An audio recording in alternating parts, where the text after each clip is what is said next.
Hello and welcome to another one of my videos.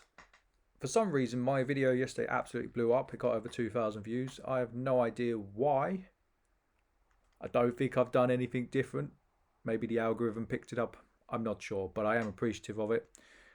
Today I wanted to go through why I don't have a shop. Why I don't have an online shop, why I don't have a physical shop or an office, and how I've managed to do that. I've been a professional dealer for the best part of 10 years. I think I'm coming up for year 8 over various formats. Uh, I was a sole trader, I was a part-time trader, full-time trader, and then I went into a limited. I think the limited is 2, 3 years. I'd have to check. I should know that. I just don't. Like, my memory's not great these days. Yeah, I think coming up to year 3. Yeah, so I've been in business 3 years for the limited. Um, how time has flown.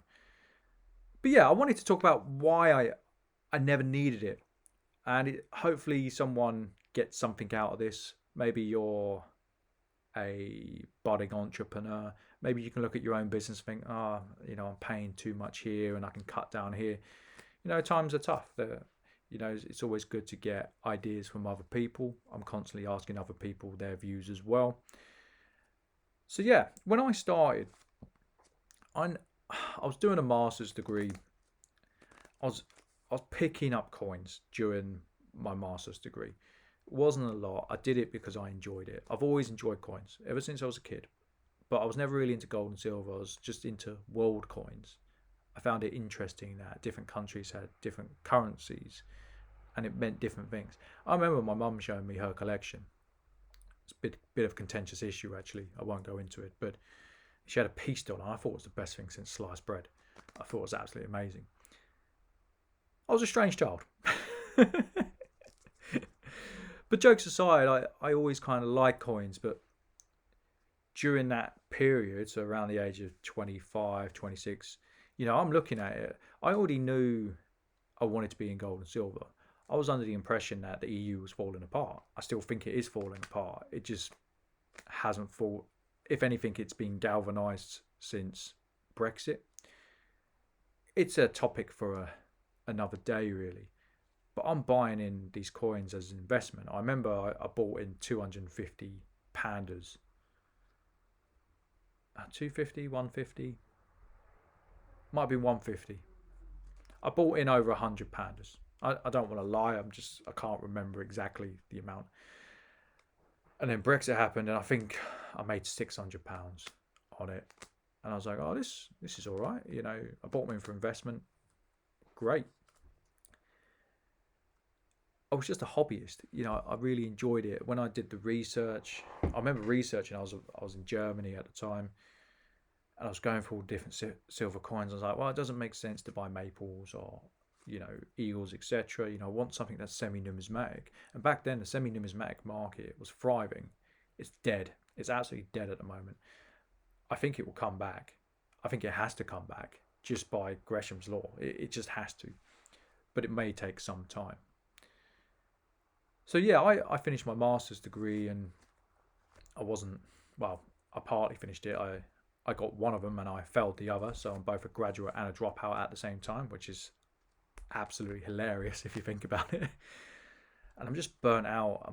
My mum was sick at the time. So I went back to my old job stacking shelves at a well-known supermarket. I shouldn't throw shade at them because, it did the job. I was there on and off for 5 years. It couldn't have been that bad, eh? And at one point I was making really good money there. I was working a hell of a lot of hours. But I'm getting these coins in. I joined social media because I was meeting people who were like me. They just enjoyed collecting coins. But I had an eye for a deal.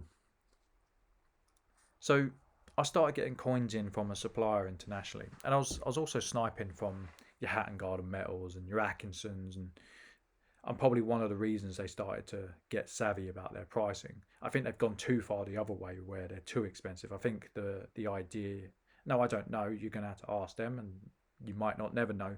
I think the idea is we overprice and people ask for it to come down. It's better to do that than to underprice and have people take money out of our pockets. And I think that's fair enough. But I'd see coins and I'd just sit there at my laptop and just sniping. I was like, that's worth more, that's worth more. And I was making a living doing that, just picking pockets of other dealers. You can't do it these days. You just can't. It's just not how it works, it is what it is. So yeah, I'm part-time at Tesco. I'm making a living. I got to the point where the job was kind of troublesome. I'd made a contact abroad, and I was getting stuff in, and what really started was people would say to me, "Oh, where'd you get that?" And I'm like, "I can't tell you, but I can sell it to you." And people are like, "Okay." So they would chuck me a few quid just to sell them some of the coins I was picking up. I just had that keen eye for a deal. So I was making okay money. I was doing well, just for doing something I enjoyed. I was never meant to be a dealer. And then I went abroad. I got to the point where I knew it was a slog and I was a bit tired, and I just fancied an adventure. So I went to Australia, and I was like, if I can meet up with some suppliers, potential suppliers, see if that works. I never kept any of the coin contacts. I did keep a stamp contact, so that kind of worked. And when I come back, I looked into getting an office. I looked into a shop. Now, it cost me £500 a month just to break even. If I have an office, it's going to cost me £1,000 a month. If I have a shop, it's probably going to cost me 2.5 a month by the time you paid rent and rates, if it's applicable, depending on the size. And I just looked at it and I was like, it's not worth it. It just isn't worth it. Like, the way that social media has gone and how it works, I don't need it. I'd already built up this reputation, and I was still a fledgling dealer. But now I was really starting to move coins. So I phoned up some other dealers in the UK, and I said, look, I'm doing business with these guys abroad.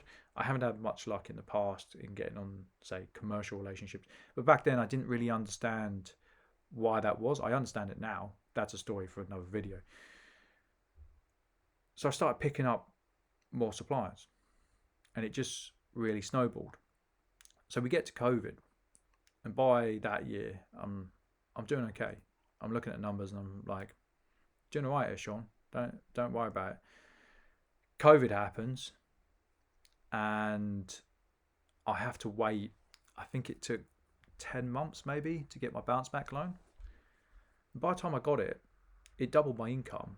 And I was like, well, I've doubled my income. I don't really need a shop. I have a website. The only reason I put the website up is because people kept saying to me, you need a website. It needs to be more professional. I am a guy with a massive beard who trades from his bedroom, and I make it work. And I've been involved in millions of pounds worth of transactions. Would you want someone who's honest, or would you want someone who's professional but would stab you in the back? Now, ideally, you'd want both, but I've seen both sides of it. I think the term real recognises real is probably a good one, but I'm at the point where I just don't need that shop. I just don't need that office. I've had people entrust me with 6 figures plus worth of stock that I haven't paid for, and I've paid them. I've given them my word and I've paid them. And there's never been any issues. There's no black mark against my name from anyone apart from my competition. There might be a few people who whinge about me for a few reasons, but in terms of if you take out a verbal contract with me, that's how it is. That's how I am. I never got involved in it for the money. The money is the byproduct of doing what I do. So that's why I don't have a shop. Why have that added excess? It's not needed.